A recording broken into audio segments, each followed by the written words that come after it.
Bismillahirrahmanirrahim. Assalamualaikum warahmatullahi wabarakatuh. Sobat-sobat ngabarin kabar kabar, semoga selalu dalam keadaan sehat walafiat serta diberikan rezeki yang halal, berkah, lancar dan juga banyak. Kemarin geng Fufu Fafa, gue menyebutnya geng Fufu Fafa ya, yaitu Roy Suryo, Dr. Tifa, Refli Harun, dan kawan-kawannya mendatangi DPD. Di sana mereka menceritakan terkait akun Fufu Fafa yang dinilainya melecehkan Presiden Prabowo. Saat itu 2014 belum presiden, baru 2024 menjadi Presiden Republik Indonesia. Pertempuran 2014-2019 tentu saja semua orang tahu kalau yang ngikutin bagaimana kerasnya pertarungan pada saat itu. Salah satunya adalah akun Fufu Fafa yang diduga adalah milik Gibran menurut geng Fufu Fafa. Bahkan Roy Suryo yang sangat meneliti Fufu Fafa ini menilai bahwasannya 99,99% adalah milik Gibran menurut penelitiannya. Apakah benar itu? Kita tidak tahu. Tapi yang menarik ada komentar Dr. Tifa tentang kejiwaan akun Fufu Fafa yang diduga adalah milik Gibran.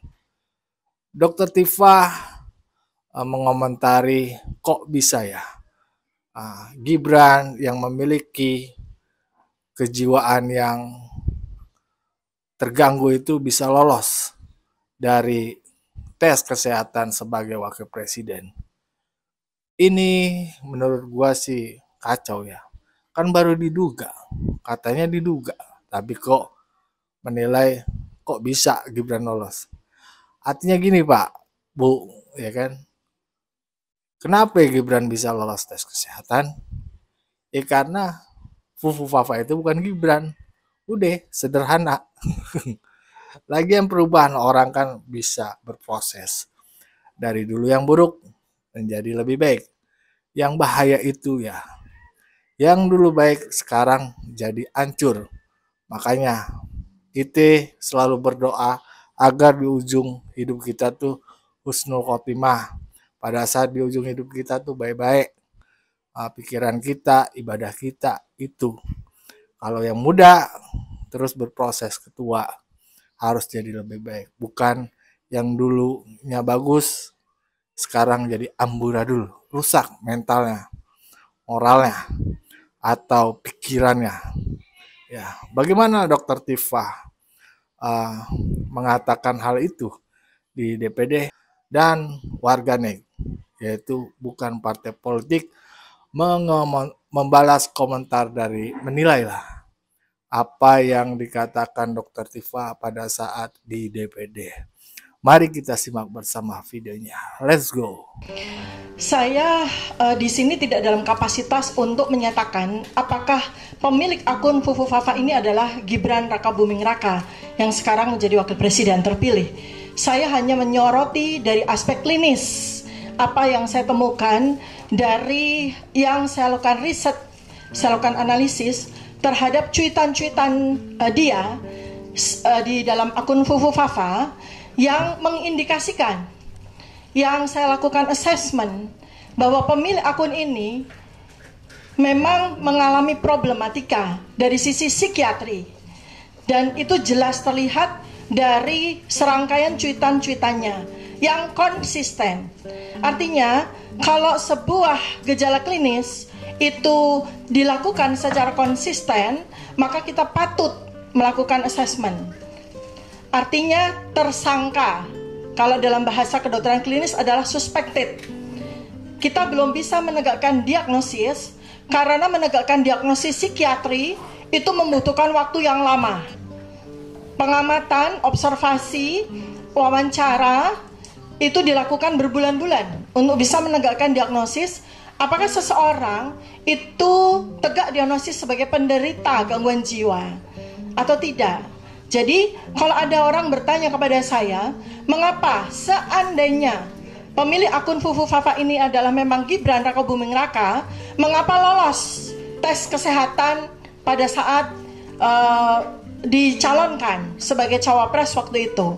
Maka jawaban saya di sini adalah tidak mungkin sebuah diagnosis tegak atas gangguan jiwa dilakukan pada saat waktu yang amat sangat singkat ketika yang bersangkutan itu menjalani pemeriksaan kesehatan di rumah sakit yang ditunjuk. Karena pada waktu itu saya yakin bahwa alat yang dilakukan untuk melakukan penilaian kesehatan termasuk kesehatan jiwa itu tidak cukup signifikan untuk melakukan penegakan diagnosis apakah yang bersangkutan mengalami gangguan kejiwaan atau tidak.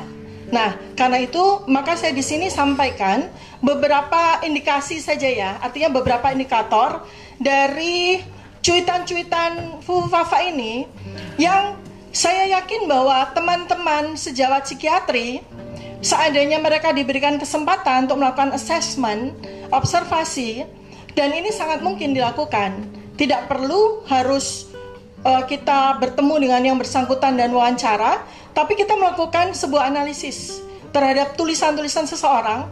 Itu kita bisa membuat sebuah indikator-indikator bahwa yang bersangkutan ini kita bisa teruskan, kita bisa jalankan untuk melakukan pemeriksaan kejiwaan secara lebih lanjut.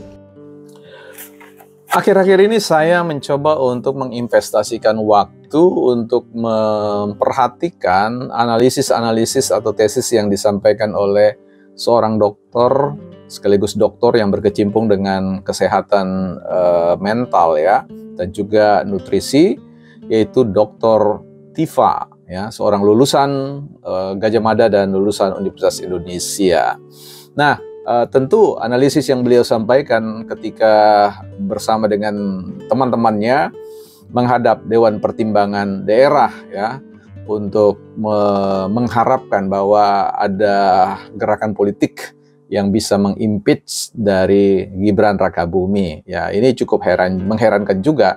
Kita akan bahas tentang benarkah tesis dari Dr. Tifa bahwa memang Gibran Rakabumi ini mengalami gangguan mental serius sehingga perlu diimpeach ya karena membahayakan negara ya. Bagaimana bisa membayangkan bahwa negara ini dipimpin oleh orang yang mindsetnya atau mentalnya terganggu, kata beliau ya. Kira-kira seperti itu yang saya bisa simpulkan. Kita akan percakapkan dan coba lihat analisis beliau itu bisa dipertanggungjawabkan atau tidak. Saya ingin menganalisis tentang apa yang beliau sampaikan. Artinya pada titik tertentu Dr. Tifa itu menganggap bahwa ya, tim seleksi dari penyelenggara pemilu itu tidak benar mampu menangkap ya bagaimana perilaku Gibran ini dalam analisis berdasarkan teks yang diunggah atau yang di-share di media sosial itu menunjukkan adanya ya katakanlah sebuah kondisi kejiwaan yang orangnya tidak stabil ya, orangnya ya aneh lah gitu dari kacamata kaum awam gitu. Jadi tidak pantas, tidak layak untuk memimpin Indonesia, apalagi pada posisi sebagai wakil presiden. Nah, beliau ini menganalisis berdasarkan cuitan-cuitan yang diduga bahwa itu adalah akun dari Gibran Rakabumi ya, sehingga itu diambil ya, maka muncullah sebuah narasi atau tesis yang tentu kalau kita hadang dengan pendekatan teori confirmation bias ya. Jadi ada upaya untuk mencoba menjudge sesuatu yang berdasarkan keyakinan dia ya, yang tidak sesuai ya itu ditolak dan sebagainya. Dan disitulah kemudian Dr. Tifa mengatakan bahwa tidak mungkin ya mereka-mereka yang mengkonfirmasi tentang kesehatan jiwa Mas Gibran itu atau kesehatan mental ya kita sebut saja demikian bisa dilakukan dalam waktu yang sangat pendek ya, dalam beberapa waktu saja. Padahal untuk bisa tiba pada kesimpulan itu harus berbulan-bulan melakukan satu kajian atau analisis. Oke, apapun yang Dokter Tifa mau simpulkan, ya fine-fine saja, ya tidak ada masalah. Tetapi persoalannya harus kita lihat bahwa benarkah ya Gibran Rakabuming itu memang mengalami problem mental yang serius ya. Karena sekali lagi dalam batasan margin error tertentu kita semua kan akan mengalami problem-problem mental ya, problem-problem pikiran lah bahasa sederhananya seperti itu. Tapi itu kan bukan kondisi yang permanen, bukan kondisi yang kemudian kita melihat dia 10 tahun seperti itu atau 20 tahun yang lalu, maka kita akan mengatakan, wah itulah dia. Ya, kita kristalkan dia, kita tetapkan dia, ya demikianlah dia. Lupa bahwa manusia itu adalah organisme, ya, makhluk yang hidup, makhluk yang dipengaruhi oleh ekologi atau lingkungan sekitar dalam berbagai macam dimensinya, ya. Nah, di sini kita harus kembali kepada siapa Gibran ya. Gibran tentu sudah membuktikan dirinya memimpin Solo. Nah, apakah kemudian rakyat Solo kemudian bicara bahwa wah kita ini punya wali kota yang punya gangguan mental dan sebagainya. Saya kira publik sudah mengetahui bagaimana kinerja dari Gibran sendiri waktu memimpin itu.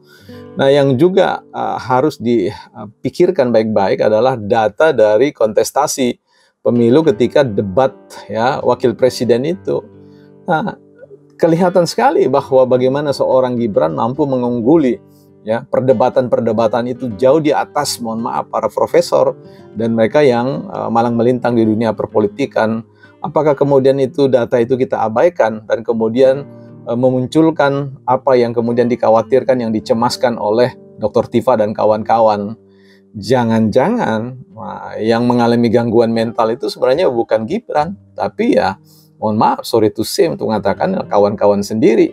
Karena apa? Ya banyak sekali data-data yang bisa kita sampaikan ya untuk mengatakan bahwa ada suatu kemungkinan teman-teman mengalami gangguan mental dalam konteks memandang realitas politik, realitas demokrasi, realitas bagaimana penerimaan publik terkait dengan Gibran dan sebagainya. Kita bisa lihat itu secara kasat mata.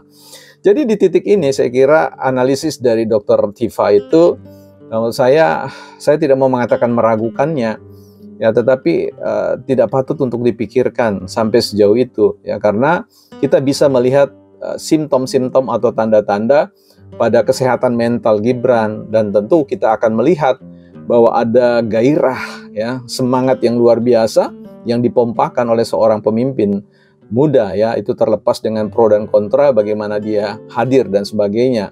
Ya, tetapi kita tahu dalam proses demokrasi, kita sudah tahu demokrasi kita adalah demokrasi mayoritas, ya. Demokrasi keunggulan dari sebuah proses pemilu yang sah, ya, secara hukum, secara moral, dan tentu dalam konteks yang lain-lain. Bukan partai politik. Ya, tadi begitulah Dr. Tifa mengatakan terkait kejiwaan dari Fufu Fafa ya, yang belum tentu itu Gibran. Masih ada 0,1% itu bukan Gibran menurut Rosuryo, ya kan. Tapi menurut gue sih ya kayaknya bukan deh. Karena kita saling percaya ya, saling berdasarkan keyakinan masing-masing, jangan marah, ya enggak, kan nggak apa-apa. Dan kalaupun itu Gibran terus dia berubah jadi lebih baik, lah itu justru mantap. Dari yang dulu jelek sekarang bagus, yang parah itu dulu bagus sekarang buruk. Matinya kan ngeri juga. Dan juga itu tadi ada video dari Bapak bukan partai politik menegaskan bahwasannya ya jangan nilai dari Fufu Fafa yang dari 2014 itu aja kalau memang itu Gibran.